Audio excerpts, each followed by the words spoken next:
안녕하세요. 들리나연의 성우 김나연입니다. 오늘 준비한 건 전 세계적으로 200만 부 이상 팔린 베스트셀러 12가지 인생의 법칙 저자인 조던 피터슨의 신작 질서 너머를 가지고 왔는데요. 조던 피터슨은 실제 죽음의 위기 속에서 혼돈에 굴복하지 않고 더 진실되고 현명한 인생의 지혜를 담아 질서 너머 12가지 법칙을 제시합니다.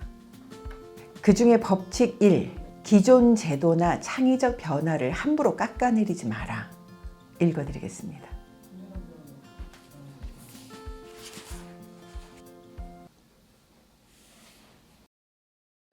조던 피터슨의 질서 너머.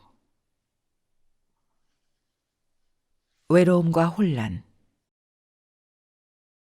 나는 혼자 사는 어느 내담자를 여러 해 동안 상담했다.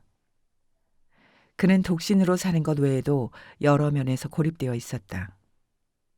가족 간 왕래는 거의 없었다.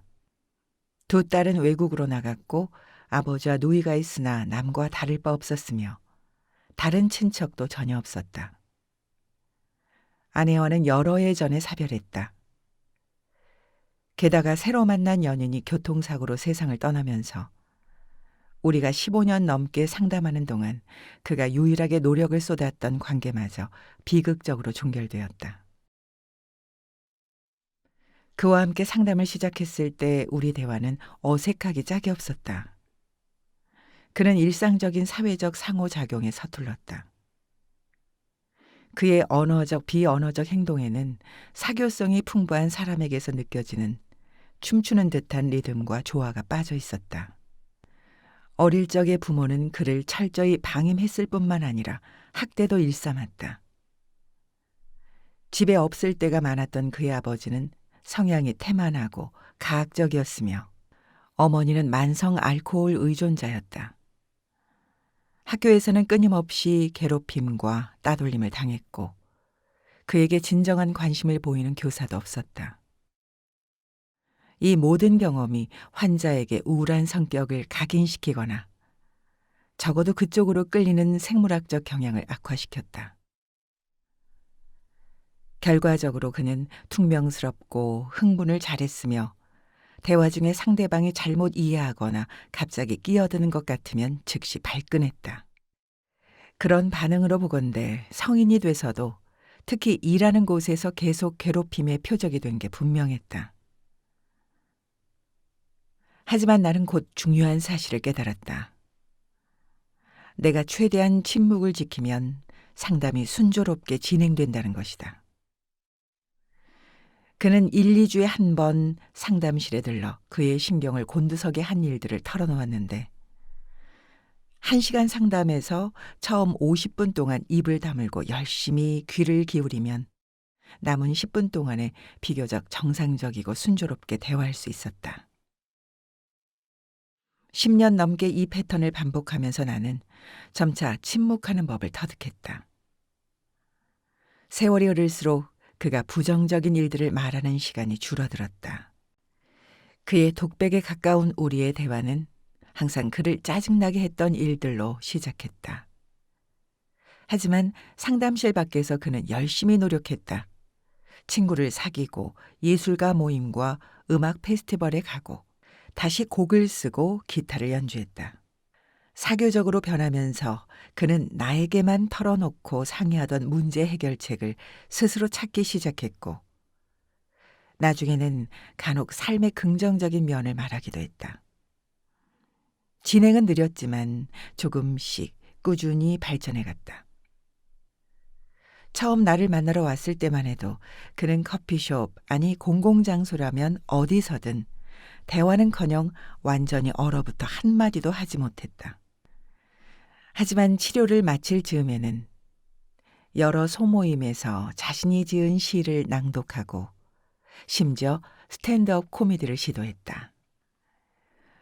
임상심리학자로서 20년 넘게 마음을 치료하면서 깨달은 진리를 그보다 더 잘 보여준 개인적 의학적 본보기는 없었다. 그 진리는 사람은 타인과 끊임없이 대화하면서 마음의 질서를 유지한다는 것이다. 우리 모두는 생각을 통해 만물의 질서를 유지하지만 생각하기는 주로 말하기를 통해 이루어진다. 우리는 과거에 관해 얘기할 필요가 있다. 그래야 우리를 괴롭히는 사소하고 때늦은 근심에서 벗어나 진짜 중요한 경험에 집중할 수 있다. 우리는 현재 상태와 미래 계획에 관해 얘기할 필요가 있다. 그래야 우리가 지금 어디에 있고 어디로 가고 있으며 왜 그곳으로 가는지를 알 수 있다. 우리가 짜낸 전략과 전술은 다른 사람들의 평가를 받아야 한다. 그래야 그 효율성과 적응력을 검증할 수 있다. 말을 하는 동안에는 자신의 말에 귀를 기울일 필요가 있다. 그래야 우리의 신체적 반응, 동기, 감정을 어설프지 않게 조율하여 명료성과 질서를 높이고 불합리하거나 지나친 근심에서 벗어날 수 있다. 우리는 말을 할 필요가 있다. 기억하고 또 잊기 위해서다. 이 내담자는 자신의 말에 귀 기울여줄 사람이 절실히 필요했다. 또한 더 크고 복잡한 집단에 완전히 소속될 필요가 있었다.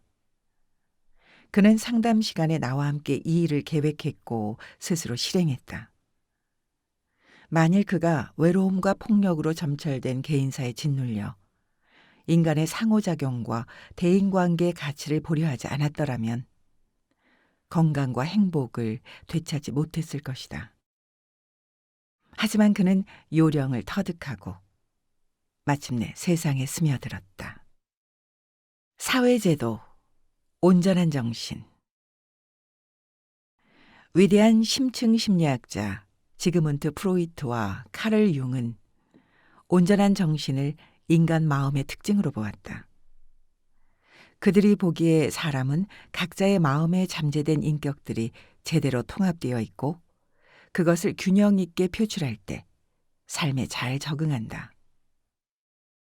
먼저 프로이트는 정신의 본능적인 부분인 이드, 초자아, 자아라고 하는 세 가지 인격에 각기 특화된 기능이 있다고 보고 그 존재를 최초로 이론화했다. 그 이론에서 이드, 자아, 초자아는 근대 정부의 행정부, 입법부, 사법부처럼 서로 작용을 주고받는다. 한편 융은 프로이트에게 매우 큰 영향을 받았지만 정신의 복잡성을 다르게 분석했다. 융이 보기에 개인의 자아는 그림자, 아니마 또는 아니무스, 자기의 관계 속에서만 올바르게 존재할 수 있다. 융의 이론이든 프로이트의 이론이든 이 모든 하위 요소에는 한 가지 공통점이 있다. 주변 환경과 무관하게 개인의 내면에 존재한다는 것이다. 하지만 사람은 그야말로 전형적인 사회적 동물이고 우리 바깥에 있는 사회적 세계에는 지혜와 길잡이가 곳곳에 서 있다. 새로운 영토에서 길을 기억하거나 방향을 정할 때 다른 사람이 애써 세워둔 도로 표지와 이정표가 있는데 굳이 우리 내부에 한정된 자원을 쓸 필요가 있겠는가? 프로이트와 융은 개인의 자율적인 정신에 집중한 나머지 개인의 정신건강 유지에 사회가 하는 역할을 경시하고 말았다. 그런 이유로 나는 새로운 내담자와 처음 상담할 때는 그가 사회적으로 어떤 위치에 있는지를 평가한다. 지적 능력이나 야망을 가질 정도로 교육받았는가? 흥미롭고 의미 있고 생산적인 활동을 하면서 여가를 보내는가? 미래에 대비해 안정적이고 확실한 계획을 세웠는가? 그 자신이나 가까운 사람에게 심각한 건강 문제나 경제적인 문제는 없는가? 친구가 있고 사회적인 교제를 하는가? 부부관계는 안정적이고 만족스러운가? 가족관계는 친밀하고 화목한가?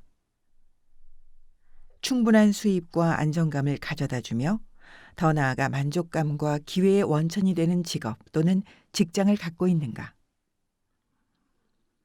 이 질문 중 셋 이상에서 아니오라는 답변이 나오면 내담자는 대인관계에서 안정된 자리를 확보하지 못한 것이며 그로 인해 심리적 침체에 빠질 위험이 있다. 사람은 외떨어진 마음의 주체가 아니라 다른 사람과 뒤섞여 존재한다.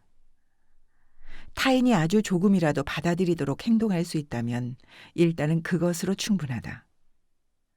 요컨대 우리는 온전한 정신을 외부에서 조달한다.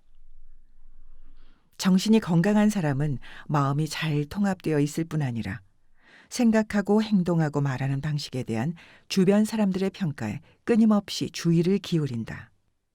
만일 당신이 부적절하게 행동하기 시작하면 당신이 큰 실수를 저지르기 전에 사람들이 먼저 반응한다. 그들은 당신을 타이르고 웃으며 가볍게 치고 지적을 한다.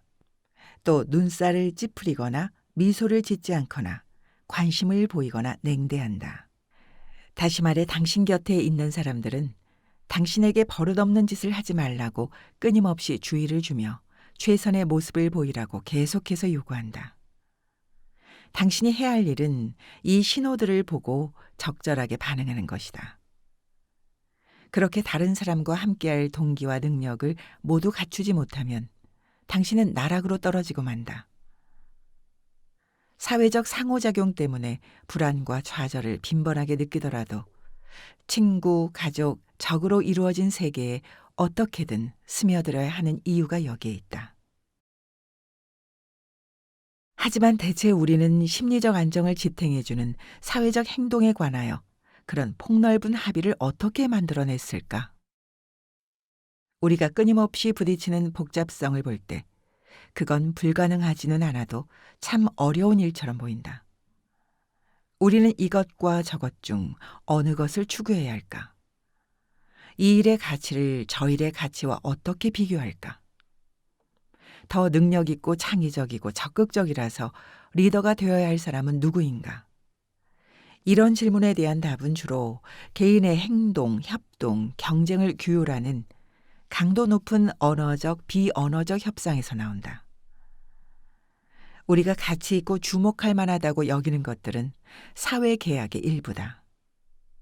그 계약을 이행하면 보상이, 불이행하면 처벌이 따른다. 사회 계약은 다음과 같이 사람들을 끊임없이 지적하고 체근한다. 여기 가치 있는 것이 있다. 다른 건 보지 말고 이것을 봐라. 다른 건 추구하지 말고 이것을 추구해라.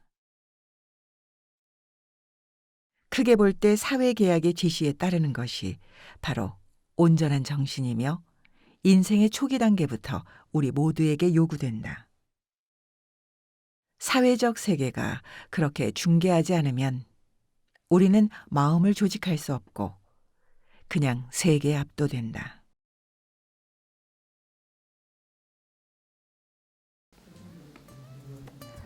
오늘은 조던 피터슨의 질서 너머의 법칙 1 일부분을 낭독해 봤는데요. 우리가 질서에만 집착하고 그것을 초월하지 못할 때 혼돈에 빠진다고 합니다. 작가는 혼돈을 두려워하지 말고 그 안에 내재되어 있는 기회와 가능성을 껴안으라고 조언합니다. 질서와 혼돈의 의미를 새롭게 정립한 12가지 인생 법칙 완결판. 팬데믹 이후 세상에서 살아가는 우리에게 꼭 필요한 책이라고 생각합니다. 자, 오늘 준비한 건 여기까지고요. 여러분이 듣고 싶은 책이 있으시다면 댓글이나 메일로 남겨주시고요. 구독, 좋아요, 알람 설정은 더 나은 오디오북 제작에 힘이 됩니다. 그럼 다음에도 좋은 책 가지고 찾아뵐게요. 다음에 또 만나요. 안녕.